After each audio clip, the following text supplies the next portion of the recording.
ॐ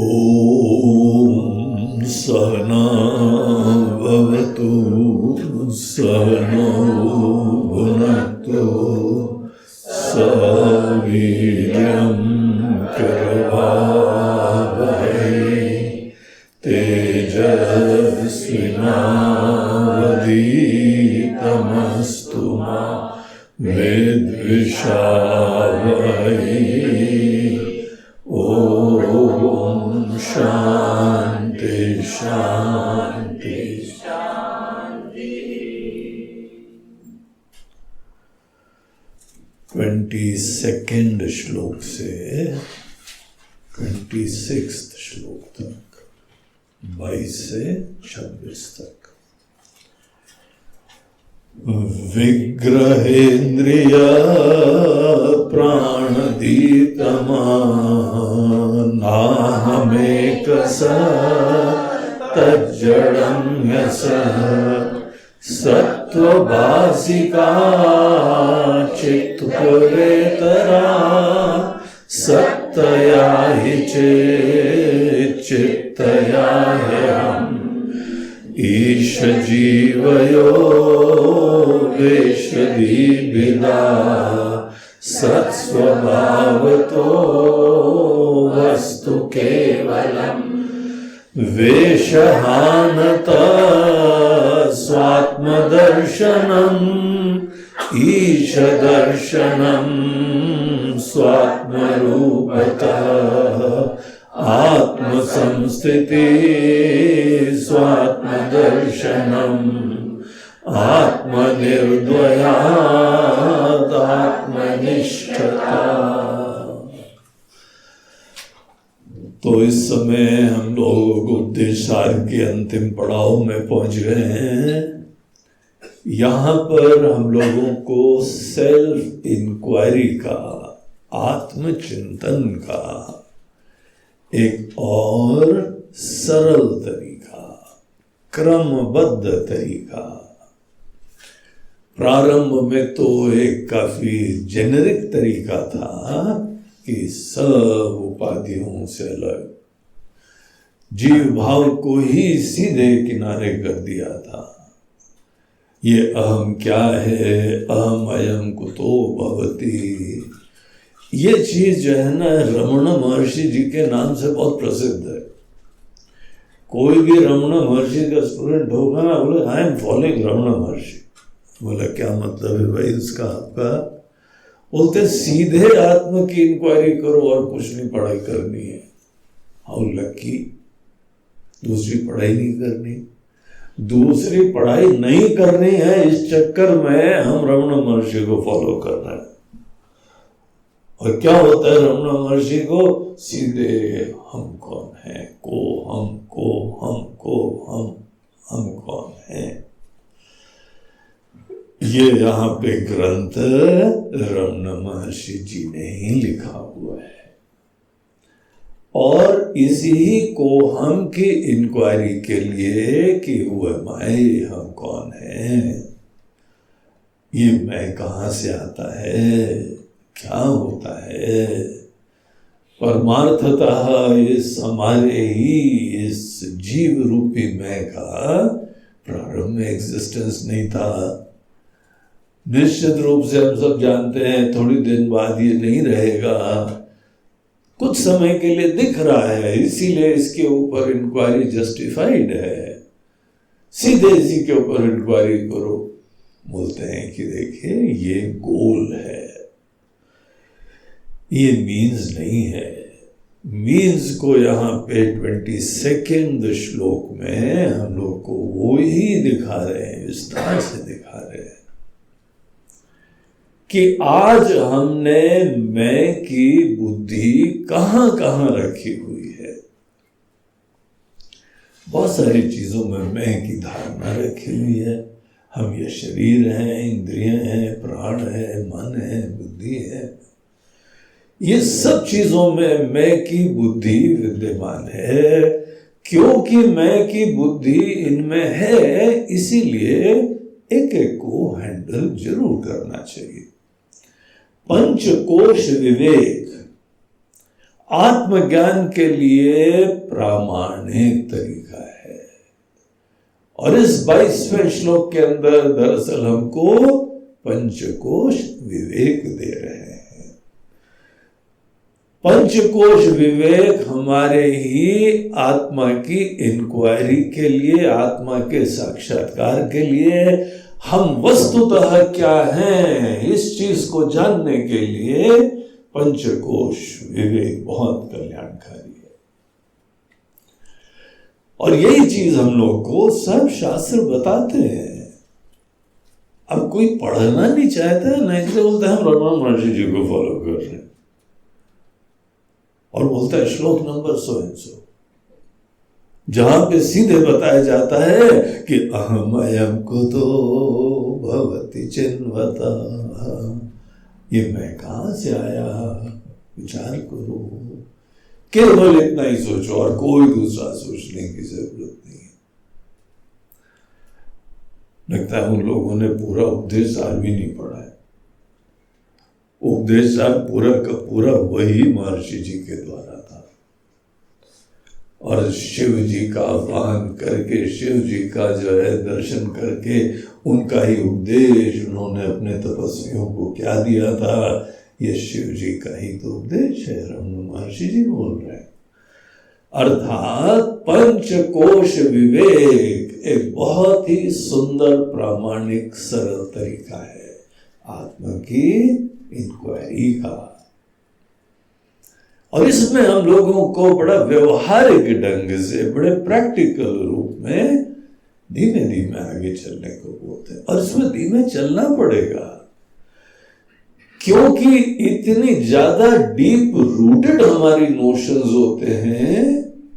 हम शरीर हैं, जीवन भर देखते आए हैं, मानते आए हैं, जीते आए हैं।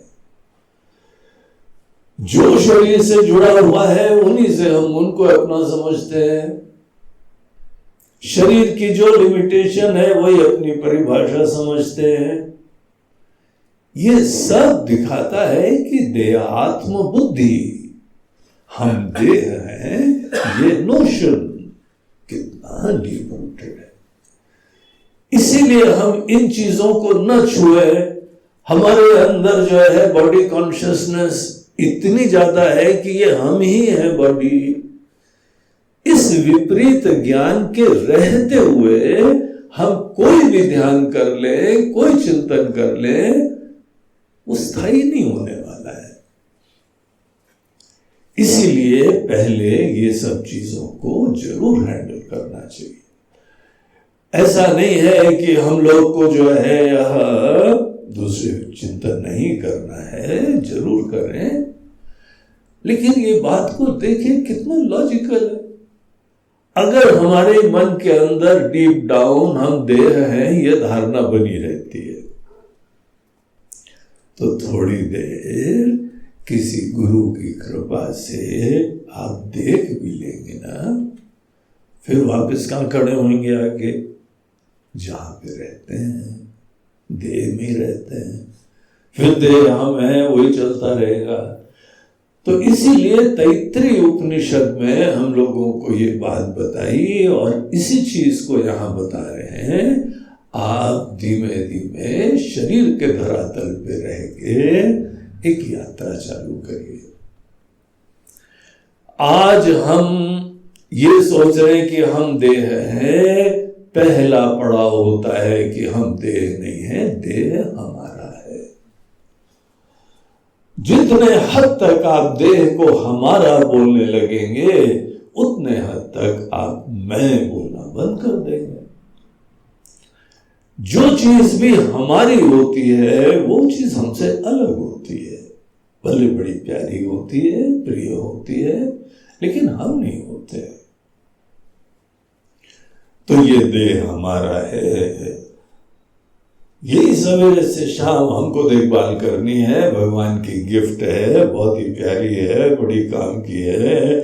दुनिया में ऐसी कोई चीज है नहीं हमारे देह जैसी, किसी की भी देह जैसी। देह बहुत प्रेशियस होता है। ये हमारी गिफ्ट है, भगवान की गिफ्ट है। जब तुम्हारा जन्मदिन आए तो उस दिन ये नहीं बोलना है कि हमारा ही जन्म हुआ है, हमारा एग्जिस्टेंस चालू हुआ है। उस दिन हमको ये गिफ्ट मिली थी। हम अपनी बर्थडे में शरीर की प्राप्ति को सेलिब्रेट करते हैं, न कि अपने एग्जिस्टेंस का हम श्री गणेश सेलिब्रेट करते हैं। यहां पे हम लोग स्वामी लोग भी जन्मदिन पे जो है शिव जी की पूजा करते हैं। अभी रिसेंटली एक स्वामी जी का था जन्मदिन, स्वामी पूर्णा जी का। शिवरात्रि के दिन आप लोगों ने देखा होगा ना, उससे एक दिन पहले 28 तारीख को जो ऊपर भजन था, भोजन था, इस दिन इनको शरीर मिला था। हम शरीर की प्राप्ति सेलिब्रेट करते हैं। बड़ी फाइन लाइन होती है, या शरीर की प्राप्ति सेलिब्रेट कर रहे हो या अपना ही जन्म सेलिब्रेट कर रहे हो। अपना जन्म मतलब हम आत्मा का जन्म बोलते नहीं, वो नहीं होता है, वो झूठ है, वो मोह हो जाएगा।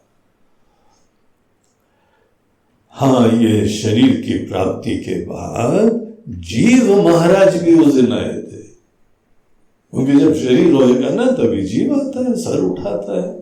और ये जीव बहुत काम की चीज होती है। भले ये वास्तविक मैं नहीं है, लेकिन जीव भाव बहुत बड़ा आशीर्वाद होता है। और आपको पता है, ज्ञानी लोगों का भी जीव होता है, लेकिन जीव भाव नहीं रखते। इन दोनों में फर्क है। हाँ, उनका भी व्यक्तित्व होता है ना। हर किसी भी संत का देखिए, ज्ञानी का देखिए, उनकी इंडिविजुअलिटी है, यूनिक इंडिविजुअलिटी। अवतारों की यूनिक इंडिविजुअलिटी होती है। जैसे राम जी की अभिव्यक्ति थी, वैसे कृष्ण जी की नहीं थी, और शिव जी की बहुत ही डिफरेंट है। हमारे गुरुदेव बिल्कुल अलग उनका व्यक्तित्व था, और उनके गुरु जी बिल्कुल ही डिफरेंट थे। वो पहाड़ों से नीचे ही नहीं आए, और ये पूरी दुनिया में जो है वह गीता का संदेश लेके जाते रहे। वो बड़े शांत गंभीर थे, उनके गुरु जी के गुरु जी। और ये बड़े ह्यूमरस, बड़े वाचाल, बहुत ही जो है वह अच्छे ओरेटर, हर फोरम में हर जगह गीता का गीत गाते रहे। And different individuality. हर ज्ञानी का देखो, ऋषि मुनियों की कहानी पढ़िए, हर मुनि की कहानी अलग है। हमारे शंकराचार्य जी महाराज बैठे हुए, उनके चरणों में हम लोग बैठे हुए हैं। बहुत यूनिक इंडिविजुअलिटी थी, बहुत डायनेमिक थी, उत्साही, एनर्जेटिक, ज्ञानवान, प्रोएक्टिव। पूरी दुनिया में उन दोनों तो कोई गाड़ी हवाई जहाज भी नहीं था। पूरे देश की परिक्रमा उन्होंने कर ली।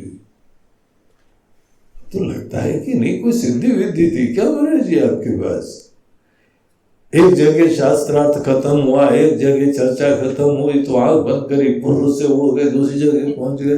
कुछ ना कुछ चक्कर होगा महाराज जी, क्योंकि ये ह्यूमनली इम्पॉसिबल दिखाई पड़ता है। हम लोग का देश छोटा नहीं है, सब कॉन्टिनेंट है, इतना बड़ा देश है। इधर से गाड़ी से चलो ना, पता लगा कि वो 2-4 दिन बाद गाड़ी तेज चलते चलते चलते चलते तो इतना टाइम लग जाता।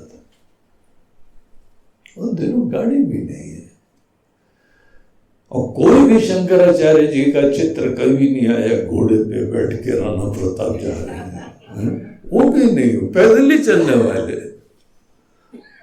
क्या स्पीड होती होगी चलने के लिए। जो भी हो, उनका व्यक्तित्व, उनकी एक इंडिविजुअलिटी थी। हर शरीरधारी की एक इंडिविजुअलिटी होती है, लेकिन इनके ज्ञान का स्वरूप क्या होता है कि ये जीव हम नहीं है। जीव दिख रहा है, इंडिविजुअलिटी मैनिफेस्ट हो रही है, यूनिक इंडिविजुअलिटी है। वो हमारे गुरु की भी नहीं थी, वो हमारे शिष्य की भी नहीं होगी, ऐसे यूनिक होती है सबकी। हमारे गुरु जी की जो इंडिविजुअलिटी थी, हम उसका नहीं जो है वह अनुकरण करते हैं, हम उनके ज्ञान की प्राप्ति करते हैं। बाकी उनका जो भी विशिष्टता है, अंदाज है, बोलने का अंदाज, पहनने का अंदाज, चलने का अंदाज, हर व्यक्ति का। आप जितने लोग आए, हर व्यक्ति का व्यक्तित्व अलग है, व्यक्तित्व अलग ही रहेगा भी, उससे कोई प्रॉब्लम नहीं है। हमारे व्यक्तित्व के अलग होने से या बाहर किसी के होने से द्वैत नहीं होता है। आपको पता है अद्वैत की सिद्धि कैसे होती है? बाहर जो है वो मैटर नहीं करता है तो अद्वैत हो गया। आप शीशे के सामने खड़े हैं, आपका प्रतिबिंब मैटर नहीं करता है तो डुअलिटी खत्म, नॉन डुअल हो गया। दृष्टि का अभाव, परसेप्शन का अभाव, किसी रूप को न देखने से अद्वैत नहीं होता है। किसी चीज को भी देखो लेकिन उसके होने ना होने से हमारे अस्तित्व पे कोई फर्क नहीं पड़ रहा है, ये निश्चय करने से अद्वैत हो जाता है। इसीलिए बाहर क्या रूप अभिव्यक्त होता है वो उपाधि पर डिपेंड करता है, हमारे बचपन के संस्कारों पर डिपेंड करता है, हमारे लालन पोषण पर डिपेंड करता है, हमारी शिक्षा पर डिपेंड करता है, हमारे संस्कारों पर डिपेंड करता है। ये अनेकों फैक्टर्स हमारे इंडिविजुअलिटी को बनाते हैं, व्यक्तित्व को बनाते हैं। सबका व्यक्तित्व अलग होता है, लेकिन फर्क कहां पड़ता है कि हम विचार करते करते ये जान जाते हैं एक व्यक्त चीज है और एक अव्यक्त आयाम है। वो जो अव्यक्त है, जो अधिष्ठान है, जो आधारभूत है, वो हमारे और आप में एक है, वो सबके साथ एक है।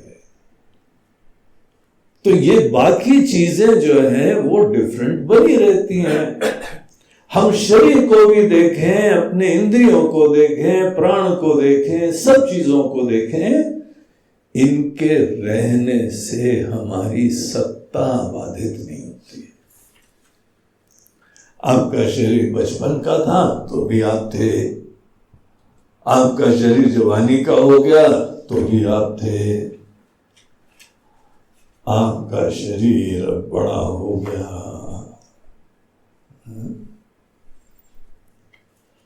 पहले आपको बहन जी बुलाते थे, बोलते आंटी, मतलब आंटी थोड़ी है।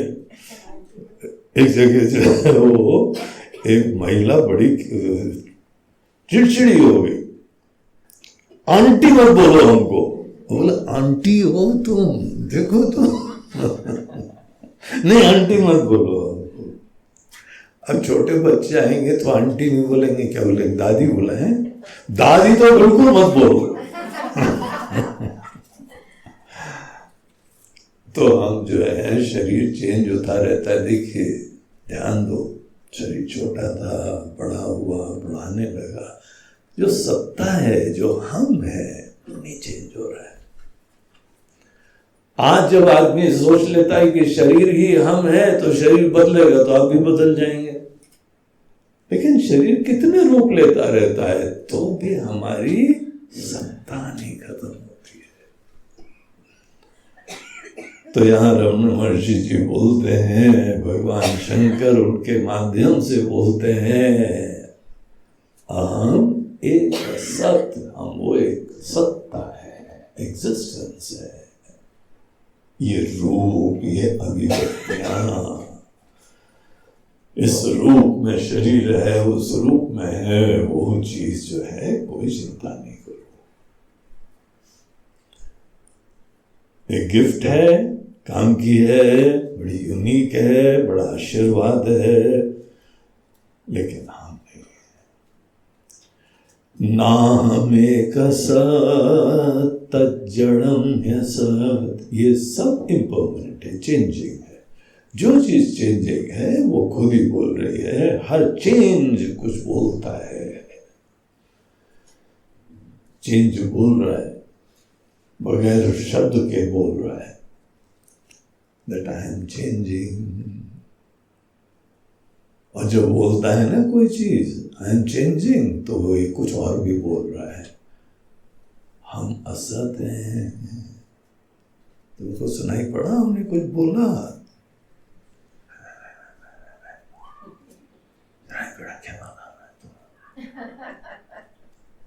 हर चेंज, हर परिवर्तन बोल रहा है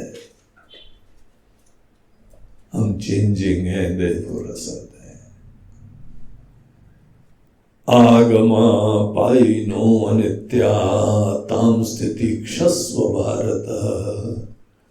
भगवान कृष्ण अर्जुन को बोलते हैं कि अर्जुन, जो चीज में आवागमन है, आगमा अपाइना, जो चीज आने जाने वाली है, ताम स्थिति क्षस्व भारत, थोड़ी देर सह लो उसको, देखो चली जाएगी, है ही नहीं, वो चेंजिंग है। जब भी कोई चीज आए तो थोड़ा धीरज रखना सीखो और एक मंत्र बोलो, ये भी चला जाएगा, even this will pass away, ये भी चला जाएगा। अटैच होके मत बैठना, जो अटैच होके बैठेगा उसको ही शोक मिलेगा। शोक किसी वस्तु के जाने से नहीं होता है, शोक होता है हमारी पराधीनता के वजह से। हम आश्रित हो गए, हम उसी चीज को महत्व देके बैठे थे। हर चेंज, हर परिवर्तन बोलता है कि हम अनित्य हैं, असत हैं। नाम एक असत तत् जड़म ह्यसत्, असत है वो, थोड़ी देर के लिए है। इसीलिए जब तक है उसकी इज्जत करो, उसको महत्व दो, उसकी उपयोगिता देखो, उसकी सेवा करो। जितना दे सकते हो 2 दिन के लिए, 2 दिन के लिए तो आया है कोई भी। 2 दिन मतलब बस 2 ही दिन नहीं, 2 दिन मतलब थोड़े दिन, नहीं तो तुम घबरा जाओ। अभी जी आज की तारीख है 6 तारीख, 2 ही दिन के लिए दिया है, 8 तारीख को जाने वाले।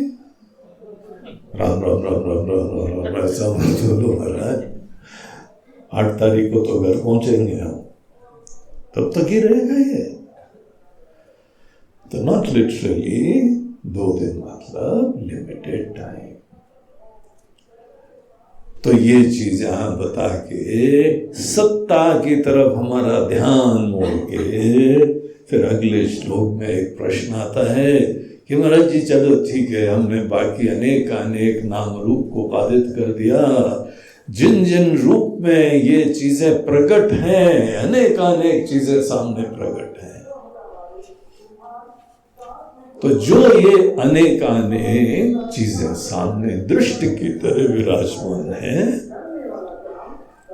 इन सब चीजों में हमने विवेक करा। जो चोला था, जो रूप धारण करा हुआ है, भले हमारा रूप हो या दूसरे का, हम रूप से प्यार करने लगते हैं, तत्व को भूल जाते हैं, उसकी आत्मा को नहीं देखते।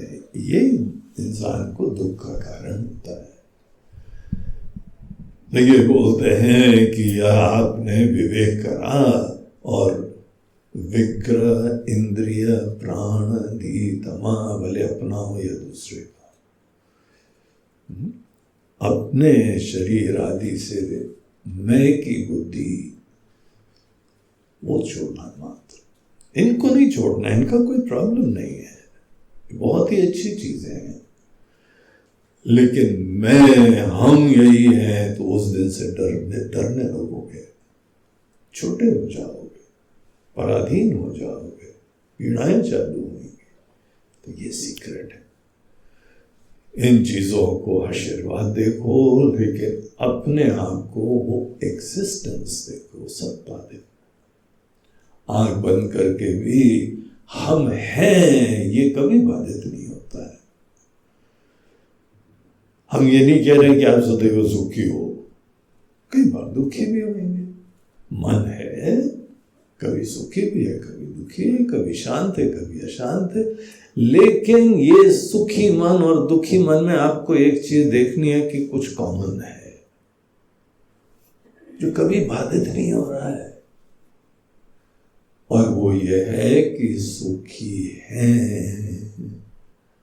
सुख है, दुख है। दोनों को सत्ता अनुग्रहित करती है, तब सुख रूप से या दुख रूप से एक अनुभूति प्रकट होती है। एक एग्जिस्टेंस इनको ब्लेस करता है। एग्जिस्टेंस को भी तो देखो, किस रूप में आता है वो चीज, वो भी एक व्यवहारिक सत्ता है, लेकिन दैट्स इम्पर्मानेंट, वो आने जाने वाली है। सत्ता की तरफ अगर ध्यान जाएगा तो वो स्थायी होगी, वो चेंजिंग नहीं होती। तो इसलिए अहम एक सत, हम वो सत्ता है। ये चीज यहां पे जैसे जैसे आप जानेंगे, जो जो चीजें परिवर्तनशील हैं उससे आपका मोह खत्म होता जाएगा। तो ठीक है महाराज, जब हमने ये करना चालू कर दिया, अब सब चीजें किनारे हो गई, एक सत मात्र है, तो क्या ये सत ही आत्मा है कि आत्मा को कोई जानने के लिए और प्रकाश की जरूरत है? देखिए, जब हम लोग अज्ञान में होते हैं ना, तो आत्मा को जानना पड़ता है। अज्ञान किसको बोलते हैं? अज्ञान बोलते हैं कि हम आत्मा को नहीं जानते हैं, आत्मा को जानना है। किसी चीज को भी जानने के लिए क्या होता है? हम उसके कॉन्शियस होते हैं। यहां सामने जो है ये फूल है, आप फूल को जानते हैं, बड़ा यूनिक फूल है। हम कोई भी फनी नाम उसका दे दें कि ये फलाना जो है वो फूल है, अच्छा जान गए मतलब क्या हुआ? आप इसके कॉन्शियस हो गए, इसका संज्ञान उत्पन्न हुआ, इसकी अवेयरनेस उत्पन्न हुई। जब भी हम किसी चीज को जानते हैं तो उस चीज की अवेयरनेस क्रिएट करते हैं। जी, आत्मा को जब जानेंगे तो उस आत्मा को कौन प्रकाशित करेगा? हम अगर प्रकाशित किसी चीज को करेंगे तो वो हमसे अलग होगी, और आत्मा का मतलब तो हम हैं। अपने आप को कौन से प्रकाश से हम प्रकाशित करें? थोड़ा सा ट्रिकी क्वेश्चन है ना? अपने आप को कैसे जाना जाता है? हमने सोचा हमने अपने आप को जान लिया, फिर कोई गुरु जी आए, बोलते हैं जो जो तुम जान रहे हो वो तो दृश्य है, वो तो जड़ है। जो जानने वाला है वो तो आत्मा अलग चीज होती है। इसलिए जिसको जिसको तुमने जाना वो तो अनात्मा हो गया। एक शंकराचार्य जी का ग्रंथ है, उसका नाम है उपदेश शास्त्री। उपदेश शास्त्री में एक प्रसंग आता है कि एक आदमी आया एक महाराज जी के पास, उनके पास आके बोलता, महाराज जी हम बहुत दुखी हैं। तो उन्होंने बोला, अच्छा तुम दुख जान रहे हो? अरे बहुत अच्छी तरीके से, ऐसा भयंकर पीड़ा हो रही, दर्द हो रहा है, घुटन हो रही है, दर्द। तो उन्होंने बोला, अगर तुम दुख जान रहे हो तो तुम दुखी नहीं हो, जाओ बेटा। बोला, महाराज जी जाओ क्या, हम तो दुखी हैं। बोला, क्योंकि तुम दुख जान रहे हो इसलिए तुम दुखी नहीं हो। अब ये बात सबको थोड़ी समझ में आती है, क्योंकि तुम इसके दृष्टा हो, ये दृश्य है, देयरफॉर ये तुमसे अलग हो गया है। अपने से अलग चीज को देख रहे हो, महत्व दे रहे हो, अटैच हो रहे हो, और फिर बोल रहे हो दुखी है। दुख की अनुभूति में तुम किसी चीज को जान रहे हो, अपने से अलग चीज को जान रहे हो, दृश्य को जान रहे हो। ये सब्जेक्ट किसी ऑब्जेक्ट को प्रकाशित कर रहा है और उसको महत्व दे रहा है। तुम उसके वजह से दुखी हो क्या? महाराज जी अभी पत्नी रिसेंटली गई है, पत्नी देख रहे थे ना, तुम दुखी नहीं हो। उसका साथ चला गया, अच्छे व्यक्ति का साथ चला गया, कोई हमारा जीवन साथी है उसका साथ चला गया, उसके साथ के दृष्टिकोण से एक अभाव हो गया है। लेकिन ये सोचो, दृष्टा किसी दृश्य को देखने से दुखी होता है तो दुख उससे अलग है। जो अलग है वही देखते हो। देखने वाला दुखी नहीं है, देखने वाला तो देखने वाला है। तो महाराज जी जब हमने सब किनारे कर दिया, केवल सत्ता बची हुई है, तो हम आत्मा को जाने क्या? कहां जान रहे हैं? तो देखने वाले। तो आत्मा को कैसे जानेंगे? हम तो अभी भी किसी अन्य चीज को देख रहे हैं। आप समझ रहे ना क्वेश्चन? तो जिस समय हम जानने वाले हैं और केवल सत्ता बची हुई है, ये महाराज जी सत्ता देखने से क्या आत्मा का दर्शन होता है? तो उसका उत्तर यहां 23 श्लोक में देते हुए कहते हैं, सत्वभासिका चित्तवेतरा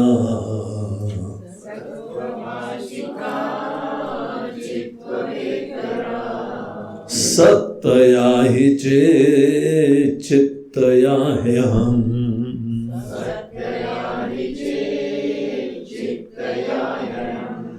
सत्वभासिका चित्त को इतरा, जो सत्ता चेतना के द्वारा भासित है, हमारी अवेयरनेस का विषय है, ये सत्ता क्या चेतना से अलग है? सोचो, सामान्यतः जब जब कोई ज्ञान प्राप्त करते हैं तो चेतना बाकी चीजों से अलग होती है। I am conscious and the other thing is inert, जड़ है और हम चेतन है।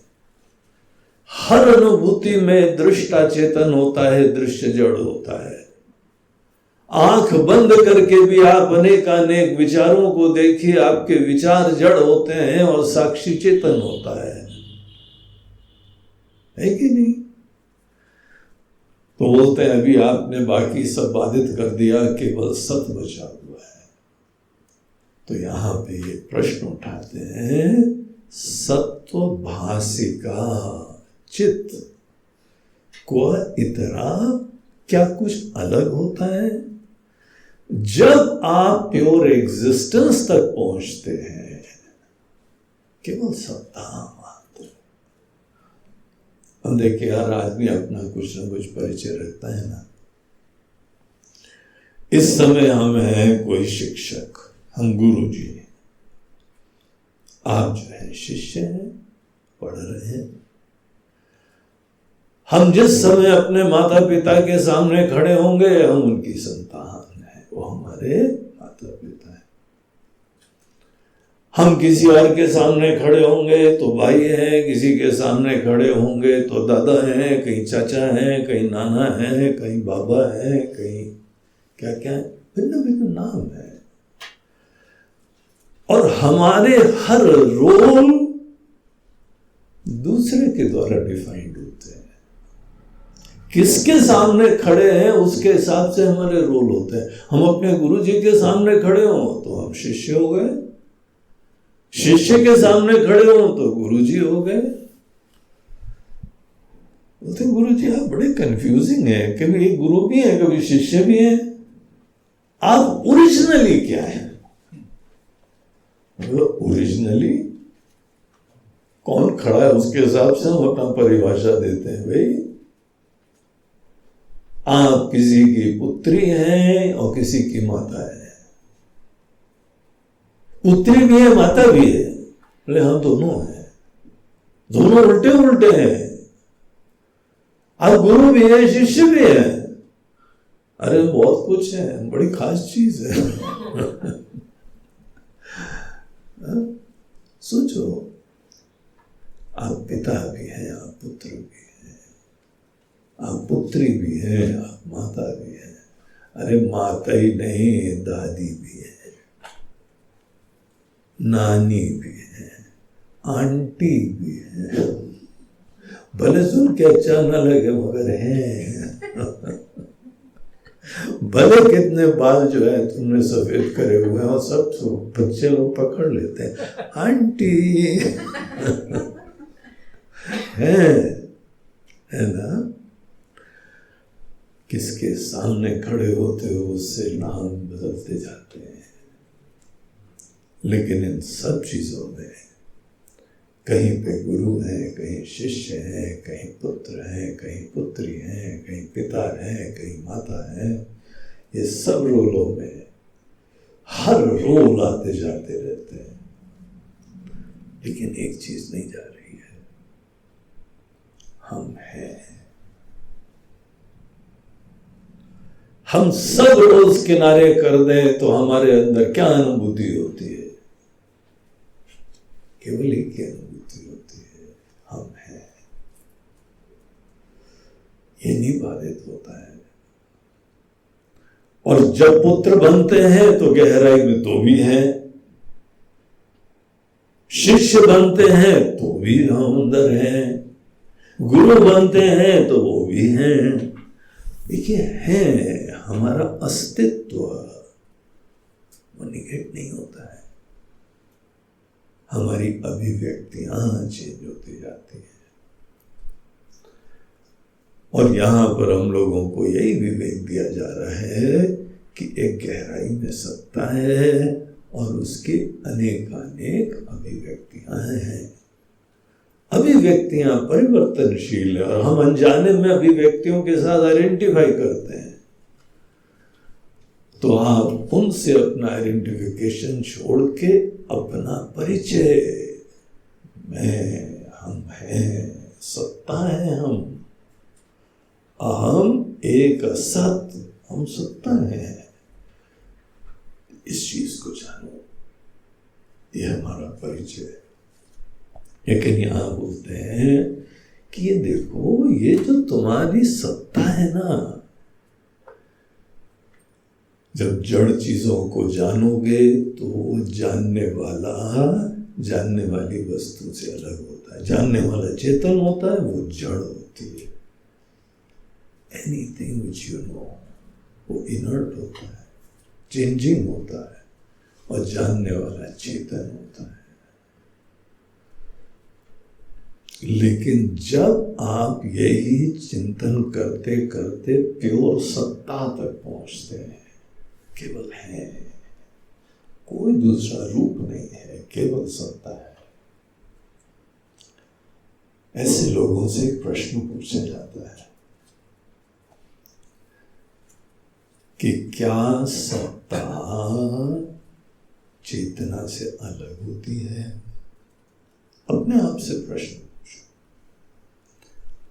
अवेयरनेस, कॉन्शियसनेस क्या एग्जिस्टेंस से, सत्ता से डिफरेंट होती है?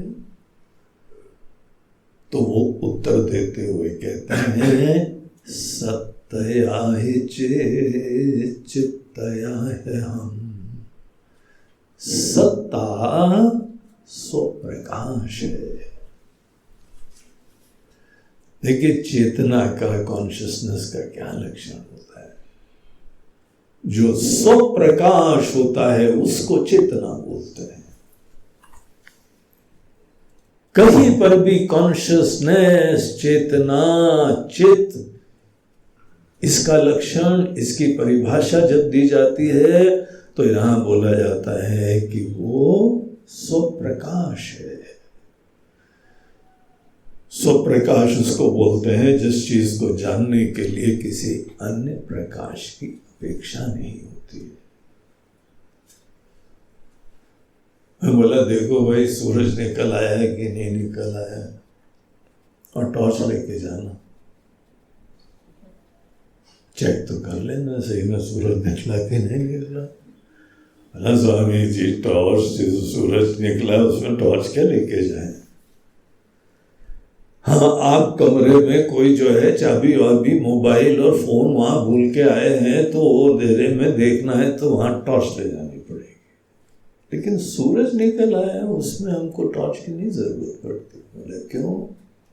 बोलते हैं उसका खुद प्रकाश है। जो खुद प्रकाशवान होता है उसको जानने के लिए किसी अन्य प्रकाश की जरूरत नहीं पड़ती है।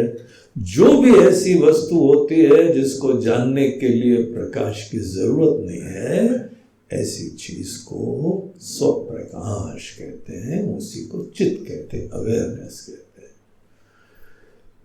तो जिस समय कोई व्यक्ति निगेट करते करते केवल एक सत्य है, आपको यह अनुभूति कि हम हैं, जब इस अनुभूति तक आप जगते हैं हम क्या हैं ये अवगम हो गया। हम हैं जब यही बात टिकी हुई है, उस समय खड़े होके वहां पे आप ये सोचो कोई चीज नहीं है ना, शरीर भी नहीं है, इंद्रिय भी नहीं है, मन भी नहीं है, मन का फ्लो नहीं चल रहा है, एक अवेयरनेस है, अंतःकरण है। उस समय सत्ता कैसे रिवील हो रही है, हम हैं, ये हमारे ज्ञान का विषय कैसे बन रहा है। तो बोलते हैं कि सत्ता ही चेत, ये चेतना ही, ये सत्ता ही स्वप्रकाश है, किसी प्रकाश की जरूरत नहीं है। आपको कोई डाउट होता है क्या? हम इस समय भी मेडिटेशन कराएं आपको, आंख बंद करिए और केवल इतना देखिए हम हैं, इस एक्सपीरियंस को लाइए अपने मन में। हम हैं, क्या है? ये चेंजिंग है, कोई बात नहीं, परिस्थिति के ऊपर डिपेंड करता है। हम किसके सामने होते हैं उसके हिसाब से रोल डिपेंड करते हैं, और सब चेंजिंग होते हैं, लेकिन हम हैं, ये एक कॉमन डिनोमिनेटर है, ये स्थायी सूत्र है, ये अधिष्ठान रूप है। और ये सत्य कौन सी लाइट में जान रहे हो? सूरज की लाइट आई कि बल्ब की लाइट आई कि आंख की लाइट आई? कोई बाहर की लाइट नहीं है, मन भी शांत है, कोई एक्टिव नहीं है। सत्ता स्वतः रिवील हो रही है, सत्ता स्वतः रिवील होती है तब कहा जाता है सत्य ही चित्त है, चित्त ही सत्य है। ऐसी सत्ता चिन्मयी सत्ता, ये चिन्मयी सत्ता ही हम हैं। ये आपकी वास्तविक आइडेंटिटी। बाकी हमारी जो लौकिक आइडेंटिटीज हैं वो टेम्परेरी है। वो हो सकता है हमारे कर्म के क्षेत्र की अपेक्षा रखती हो, हमारी उम्र की अपेक्षा रखती हो, हमारी जो है अन्य अवस्थाओं की अपेक्षा रखती हो। हम एक स्वामी जी हैं, एक सन्यासी हैं। ये सन्यासी बोलना ये किसी आश्रम विशेष का सूचक हो जाता है। कोई अवस्था का सूचक होता है, कोई कर्म क्षेत्र का सूचक होता है। ये सब हमारा वास्तविक परिचय नहीं है, आपका भी नहीं है। जो चीज नॉन निगेटिबल है, कभी बाधित नहीं होती है। देखिए अग्नि को आप देखिए, आगे कभी लाल दिखाई पड़ती है और कभी कभी उसमें नीलापना भी आता है, कभी हरा भी जो है लपटे मारती है, कभी चिंगारी होती है और कभी बड़ा भारी कॉन्फ्लिग्रेशन होता है, प्रचंड रूप ले लेता है। अग्नि कितने रूप में चेंजिंग दिखाई पड़ रही है, लेकिन एक चीज समस्त चीजों में कॉमन है। क्या कॉमन है? गर्मी। लाल अग्नि हो या नीली अग्नि हो या गैस की जो है ना वो ब्लू फ्लेम होती है, क्रोमियम डाल दो तो ग्रीन फ्लेम होती है। सब भिन्न भिन्न प्रकार के जो है केमिकल्स के हिसाब से फ्लेम का कलर चेंज होता जाता है। वो किसी उपाधि के वजह से रंग बदल रहा है। लेकिन अग्नि का क्या अपना रूप होता है? गर्मी, उष्णता। तो जैसे अग्नि का अपना उष्णता का धर्म बना रहता है और कोई भी रंग ले लेती है, वैसे हम सब मूल रूप से केवल एक चिन्मयी सत्ता होते हैं जो कि परिस्थिति के अनुरूप भिन्न भिन्न रूप ले लेता है। कहीं हम गुरु बन जाए, कभी शिष्य बन जाए, कभी पुत्र बन जाए, पिता बन जाए, भाई बन जाए, चाचा बन जाए, मामा बन जाए। परिस्थिति सापेक्ष है, डिपेंडिंग अपॉन द सिचुएशन। कौन है सामने, उसके हिसाब से। लेकिन ये सब टेम्परेरी होगा।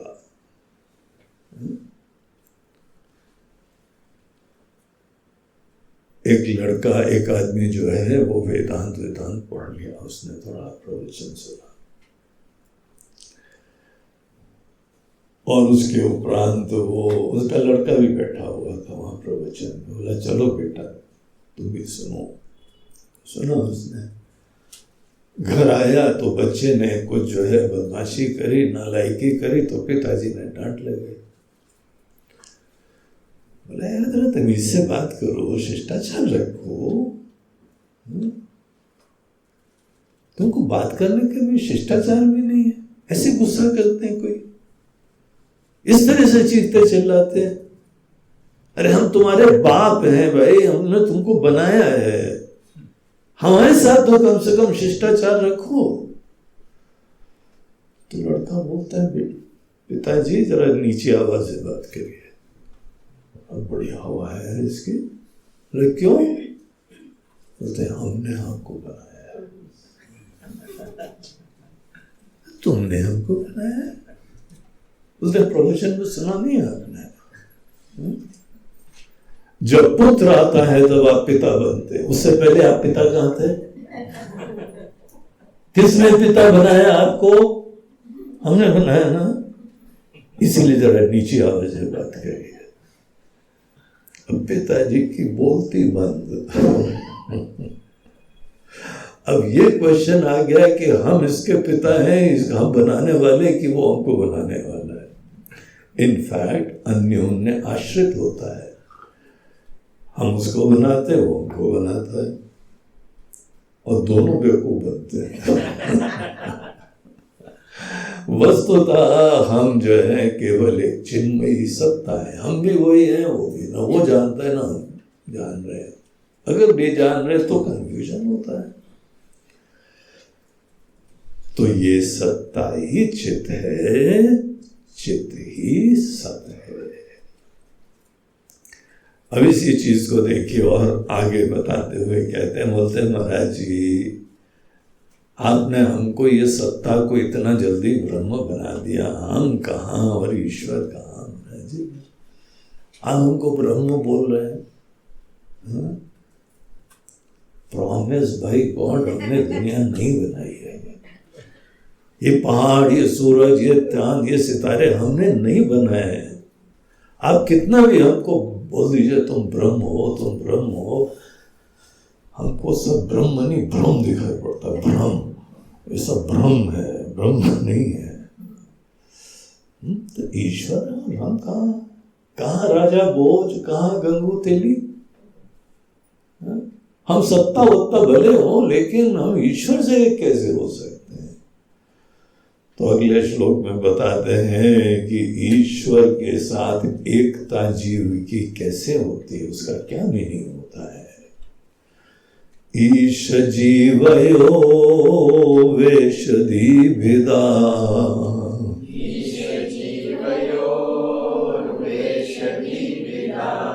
सत्स्वभावतो वस्तु केवलम,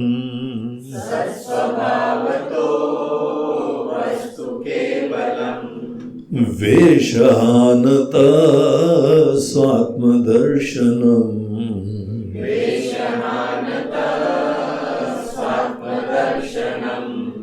ईश दर्शनम स्वात्मरूपता।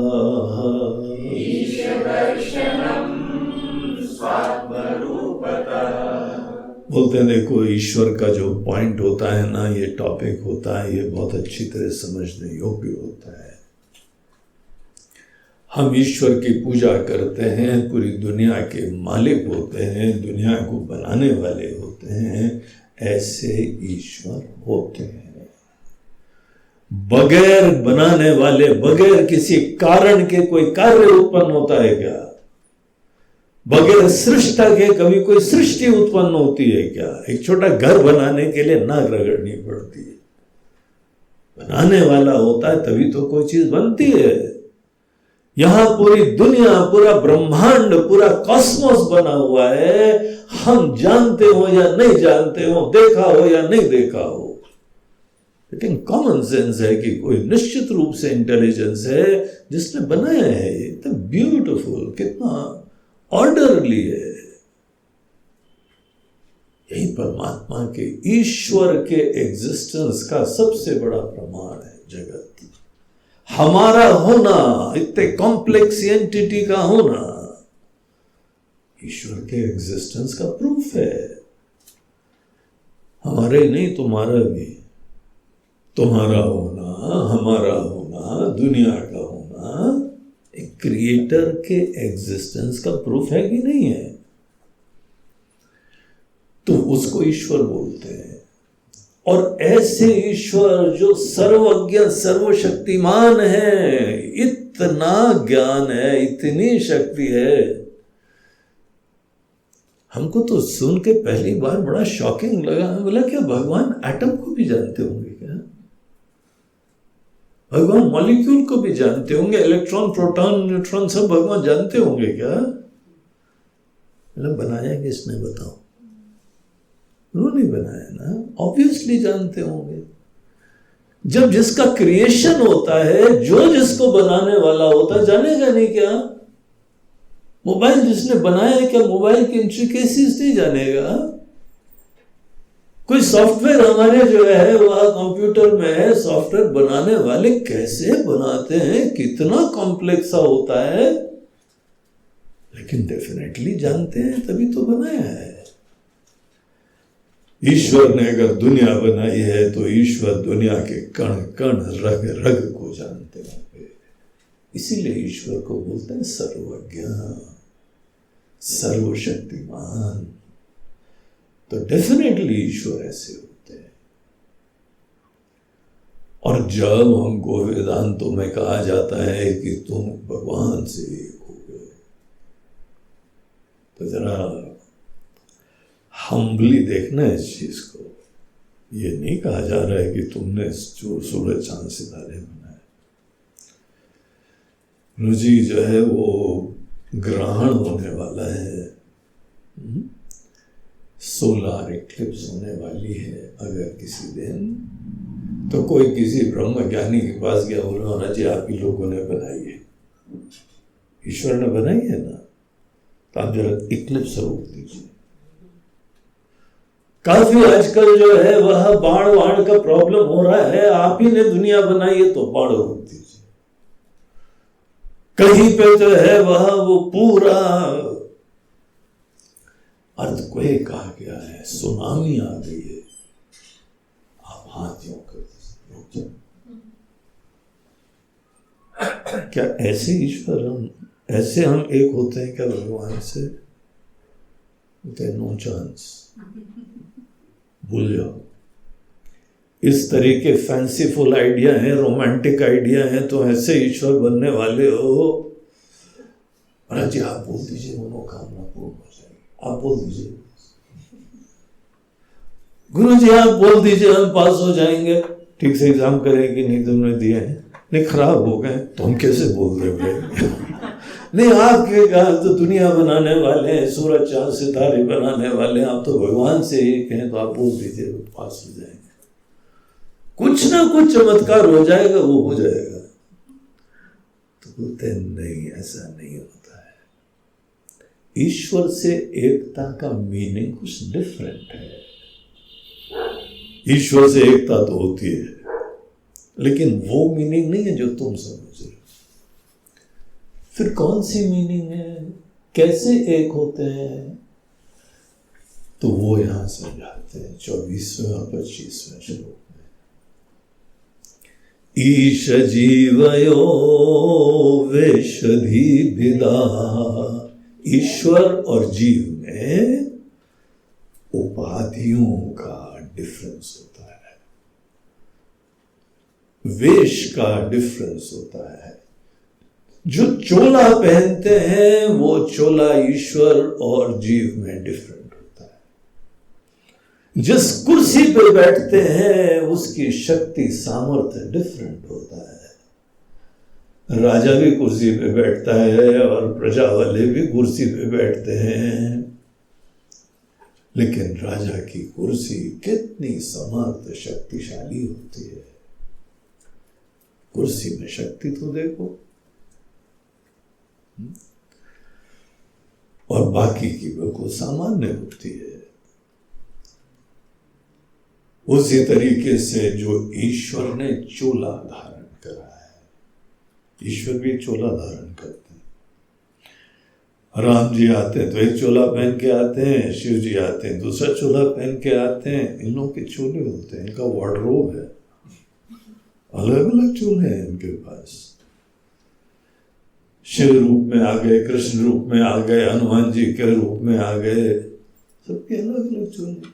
किस फॉर्म, किस कैपेसिटीज, किस रूप में, जो रूप, जो पोटेंशियल, जो सामर्थ्य, जो गुण उनके रोल के अनुरूप है वो धारण करते हैं।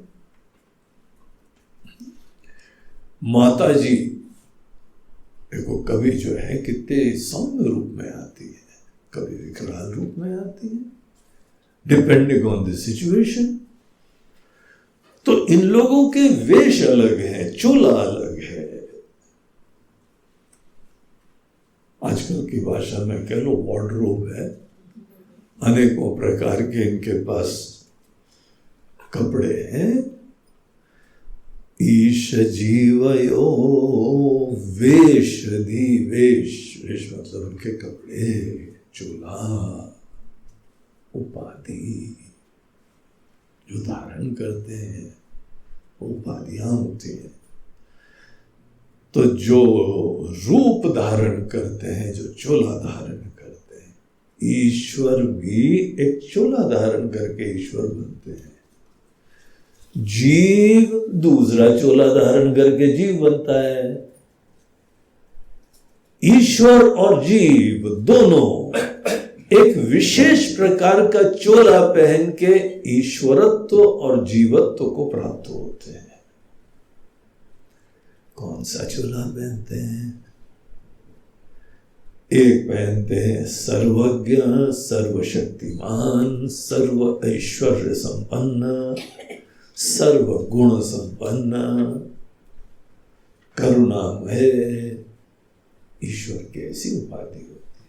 Very very thoughtful, intelligent, powerful, loving, caring, ऐसे ईश्वर होते हैं। और बहुत आर्टिस्टिक होते हैं। ये दुनिया को देख के तो अनेकों लोग कलाकार बन जाते हैं। ओरिजिनल आर्टिस्ट तो वही है। कितनी क्रिएटिविटी है। कभी देखो अनेकों पक्षियों को कैसे फुर्सत में डिजाइन बनाई है।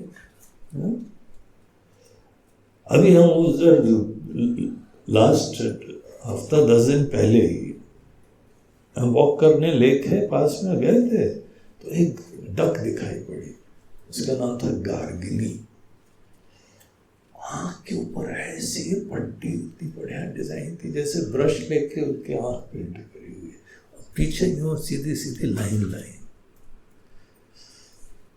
हम तो बिल्कुल ही ऑस्ट्रक हो गए, बोला क्या डिजाइन बनाई है फुर्सत में। एक एक चीज तो वो कई बार जो है ना, किसी एक्वेरियम में जाओ, अनेकों मछलियां देखो, क्या फुर्सत में बनाया, क्या दुनिया है पानी के अंदर। और अपना नाक का नक्शा देखो, बड़ा यूनिक है, और कितना एक एक चीज काम का है। भगवान की आर्टिस्टिक कैपेसिटीज को देख के नमन करने की इच्छा होती, प्रणाम करते, नमो नमः, बार बार नमस्कार है प्रभु जिसने भी बनाया। फूल देखो यहाँ पे, इंसान के मन देखो, इंसान की भावना देखो, इंसान की सुंदरता देखो, इंसान की विकृति देखो, क्या वैरायटी है इसमें। ईश्वर की रचनाएं कितनी अद्भुत हैं। तो ईश्वर का सामर्थ्य, ईश्वर की कैपेसिटीज उनके वेश को धारण करते हैं और ये सब आ जाता है। और जीव का जो वेश है वो कैसा होता है? अल्पज्ञ, अल्प शक्तिमान, अल्प व्यापी। अल्प मतलब थोड़ा थोड़ा थोड़ा थोड़ा सा ज्ञान, थोड़ी सी अक्ल, थोड़ा सा सामर्थ्य। और जब थोड़ा थोड़ा होता है ना तो बड़ा डेंजरस होता है।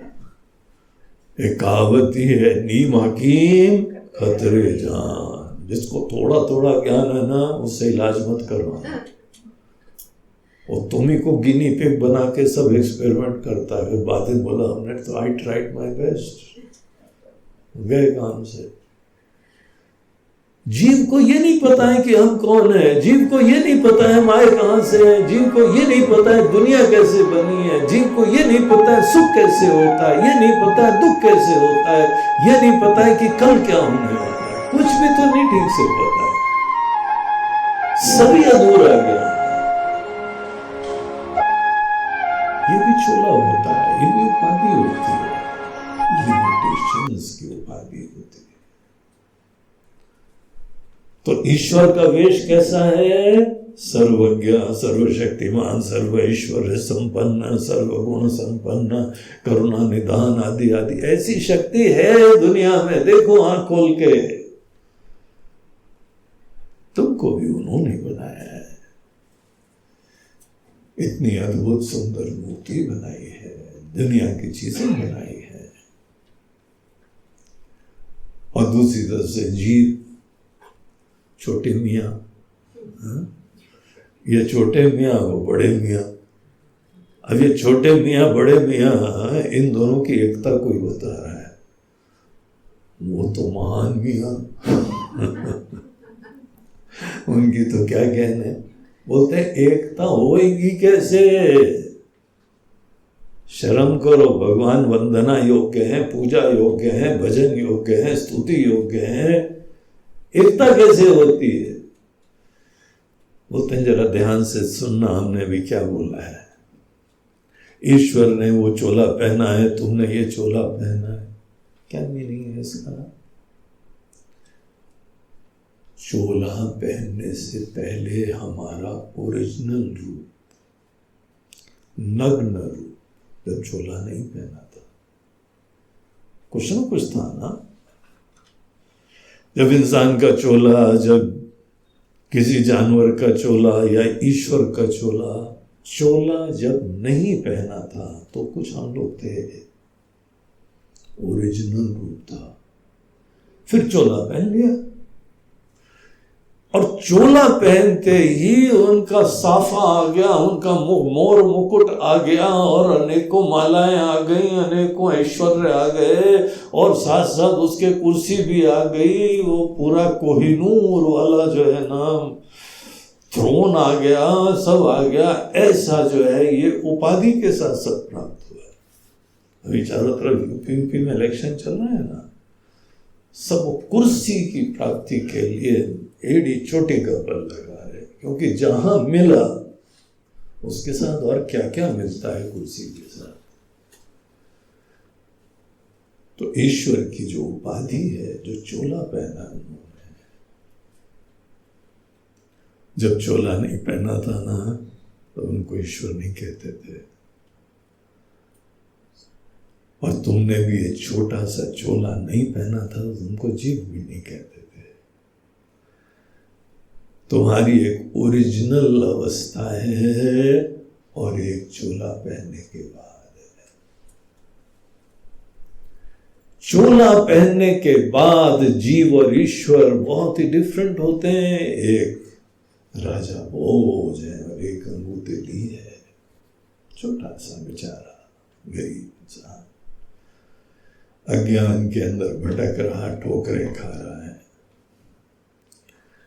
तो यहां पे भगवान शंकर बता रहे हैं, ईश जीवयो वेशधि भेदा